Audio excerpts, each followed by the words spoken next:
Well, hi everyone, and welcome to this week's edition of Feeling Smarter. As always, I'm joined by Tim Miller. G'day, Tim. How are you? I'm going very well, Aaron. How are you doing?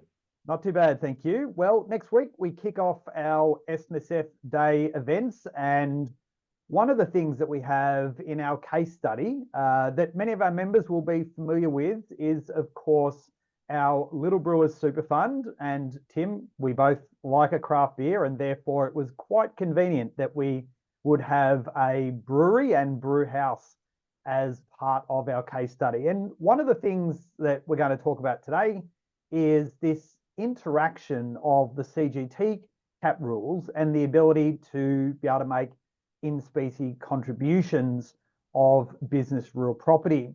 So what I might get you to do is to kick off with, I guess, some thoughts on these two private rulings we've recently seen and the importance of them in the context of that 15-year exemption.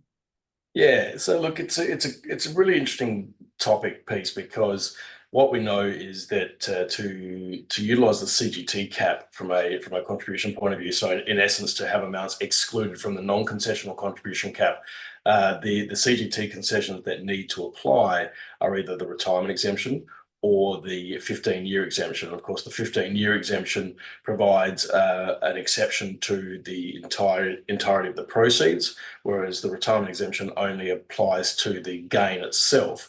Now, historically, what we've seen is that there's been restrictions on in-specie transfers with regards to the retirement exemption.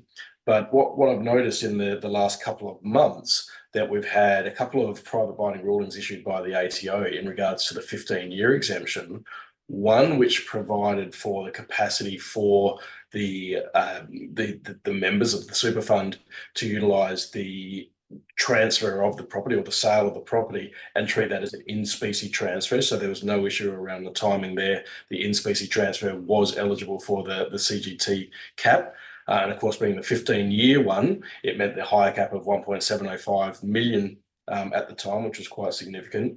And the second private ruling was one where the super fund was able to purchase the property via instalments from the members, and then those members were able to make those contributions per instalment. So and in each instance, the transactions all occurred within the one financial year, but it was this concept of that the contribution had to be made within a certain time frame, but it was made within 30 days in this case of each instalment being paid for. So it really sort of opened my eyes as to the opportunities, particularly around the 15-year exemption, with regards to what super funds can do with regards to members that have got business premises that they're looking to potentially bring into their fund.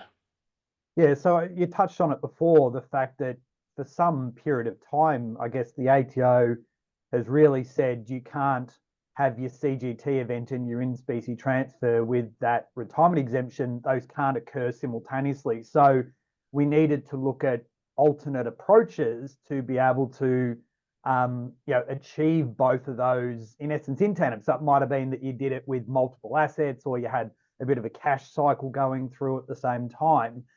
This feels and looks very different here, isn't it? Because I think you touched on it before, where this is a contribution of proceeds rather than simply looking at the capital gain. So do you feel like that's the core difference here? Yeah, look, I certainly think that is the primary difference for this scenario, and I think a lot of us in the industry have often felt that there is a different approach to the 15-year exemption to comparative to the retirement exemption. But this is really, and there's possibly been other private rulings, but just that I was sort of taking a close interest recently and to see them, and so to get that confirmation, a week before we do the SMSF Day, I was pretty pumped about that. Yep.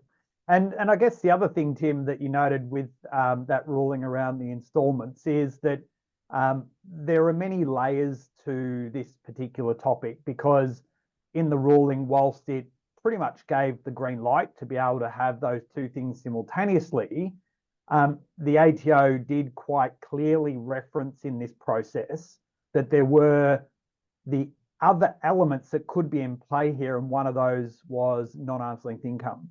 Yeah, and I think, look, this is something that you and I have discussed quite a lot, is that often, and quite rightly so, the tax office will ask the question that is addressed of them, and if the taxpayer doesn't contemplate all the elements of the question, then they're not necessarily going to get the full picture. So, I take my hat off to the ATO in this instance for referencing that there could be gnarly issues associated with the instalment-based transaction. Is this whole thing on an arm's length basis?